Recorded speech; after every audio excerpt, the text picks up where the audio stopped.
last night's GOP presidential debate in Arizona, Mitt Romney, whose ancestors were literally driven out of the country by the government for their religious beliefs, said, "I don't think we've seen in the history of this country the kind of attack on religious conscience, religious freedom, religious tolerance that we've seen under Barack Obama." He actually said that. Rick Santorum followed Romney up with an extended discussion of the dangers of contraception, which he defined as out-of-wedlock births, single-parent homes, and growing poverty. Ron Paul chimed in, too, with this memorable line, quote, "But sort of along the line of the pills creating immorality, I don't see it that way. I think the immorality creates the problem of wanting to use the pills. So you don't blame the pills.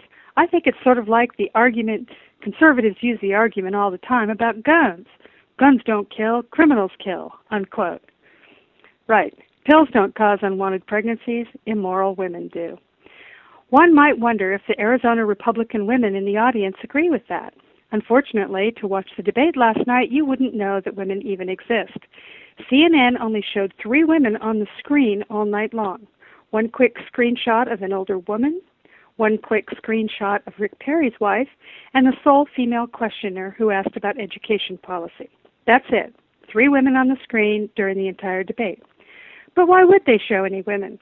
The word woman was never uttered, even once, despite long segments devoted to the subjects of contraception, abortion, and sexual morality.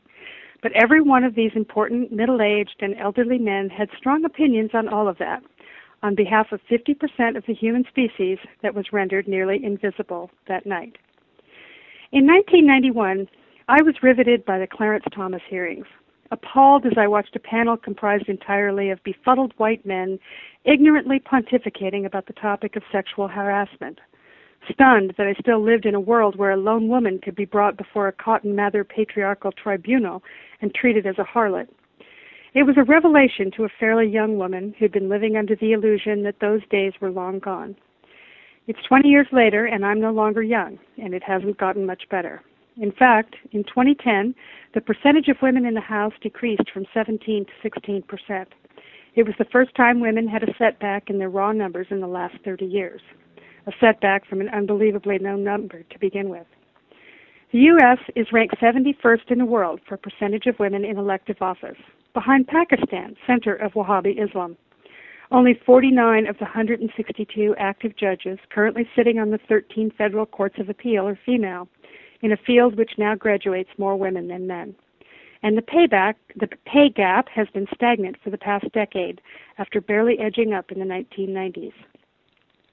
Watching that display of manly dominance last night, in which these 4 men staged an obscene assault on women's rights with no challenge from the moderator, or any woman even shown on the screen, made me very queasy.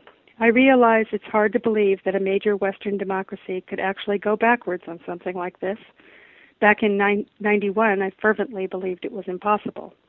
But it certainly is possible. It's already happened.